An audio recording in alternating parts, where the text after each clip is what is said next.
So, beautiful people, Ernest here like always. On the part 3 of the king that never lived,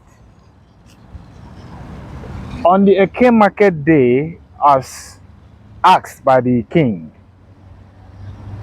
that the people, the youth, the warriors should return. The youth, the community, everybody gathered again.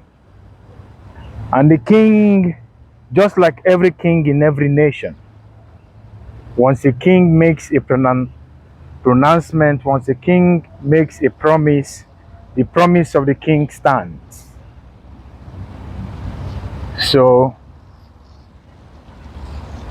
the king stood on his ground, on his chair in his palace, and greeted the people of the kingdom and told them that young man Jack, I have the feeling that Jack is alive, but I don't know where and how.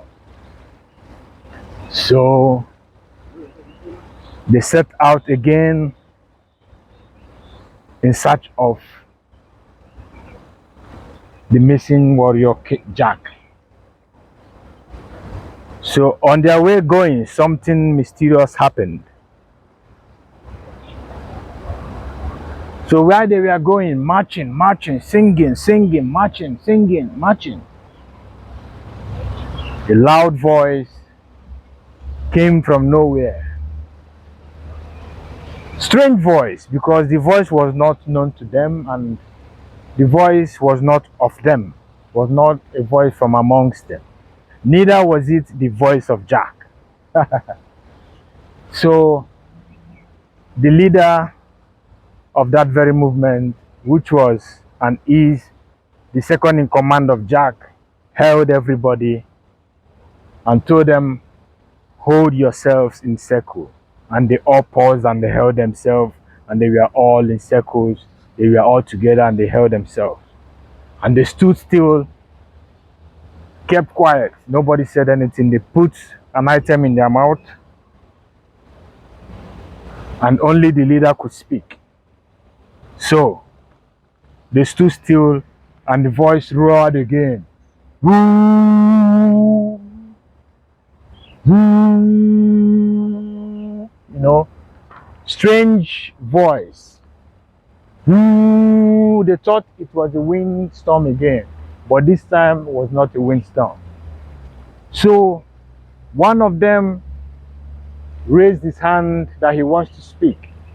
Then the leader gave him opportunity to speak. He said, this is the sound of bees. It was coming like a sound. You know how bees,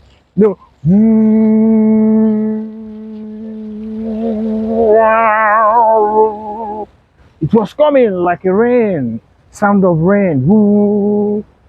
Then the leader asked the young man that said that, do you know the antidote for this?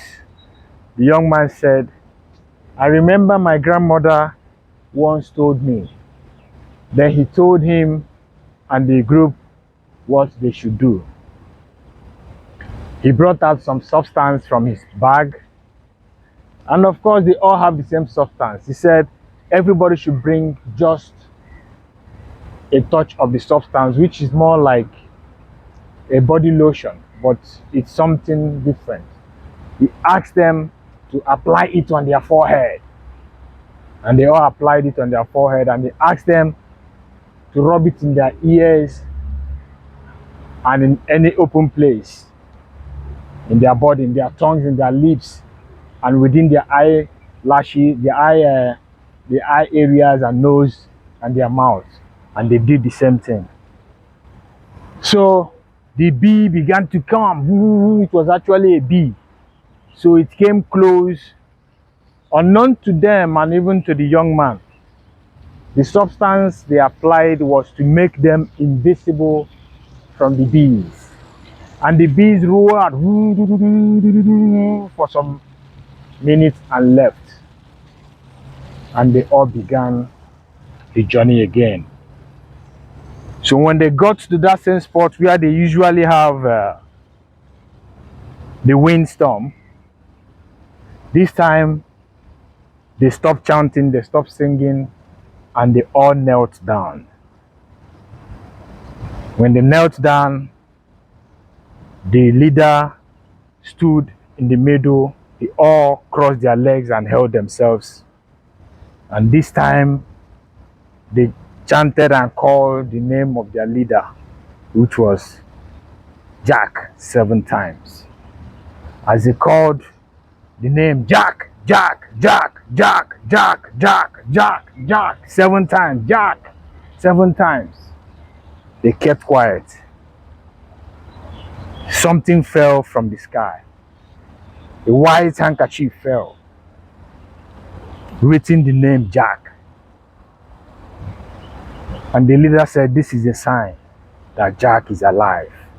And they took the handkerchief, they went back to the community and they told the community and the king what happened. Then the king said, "Yes, my instinct was right." And they all rejoiced and waited again.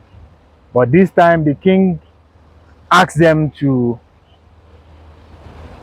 hold on so he will consult the chief priest of the community. And they invited the chief priest of the community for some consultations and some things before they will know what next to do. Stay tuned for part 4. Ernest like oil.